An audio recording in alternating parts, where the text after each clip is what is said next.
Garibatirane 1, 2, 3, 4, 5, 6, 7, 8, 9. Chibozorembia 10. Mire magadaro, amire kuipeta. Ukona dufunge. Oye kombe ashe kuti bisike pa 10. Akana 50 kweta ngoti zimbo. Ka 50 go kuba pana ba inde kuzotora big page da. Chakuda yefiyo tikwanzo ska kuba ka 50 jet. Ka 50. Ne timari inenge idoti ino inenge nezvirongwa. Ameno kana vangwedzera 20 tauti. Kana mune twenda kachinjika ngokwanza ngotisa kuti.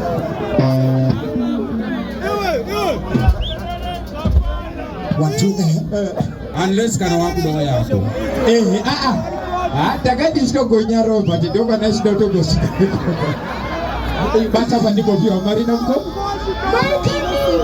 Iyo azini. Azini. Ande dumko na sunungu kaimba ka sunungu. Anduna zandri uri mningina. Mningina no batu wanamkoma. Kishita kuno. Inota bosika Mario hii. Saka mkoma munazo ndiyo tauya. Uye baba. Wangu. Azine mkono we $1,050 mwana wa mae. Maoko. Azini mimi big fan. Ndoda ngo blessa. Chingoti ngani sio tutara zinaenda kule. Ilika kwa maki was Dora boss ndo Mariani na same fans wa.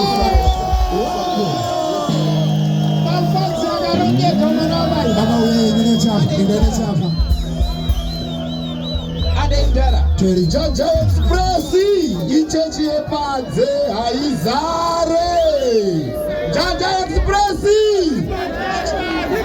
haizare. Right. But it was Maki huya Umkoma maki zinamsukai patuse.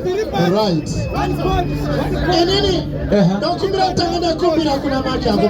Alright. Bela kuita driver wake wa Benzi ya huya. Sasa Boniti iwa tije scissors. Aunare kuzika chikutaura chete. Unomura pareti here bana.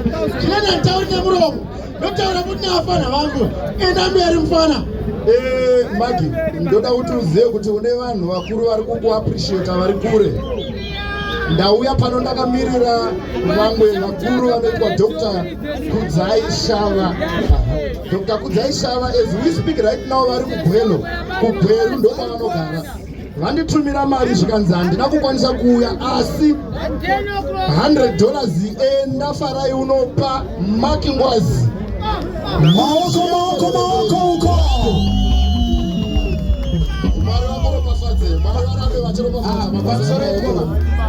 Hii ndio ya matumwa nayo. Icho kwa Masara yangu na Maki tichaonana. Famba teri timu ya Karoa.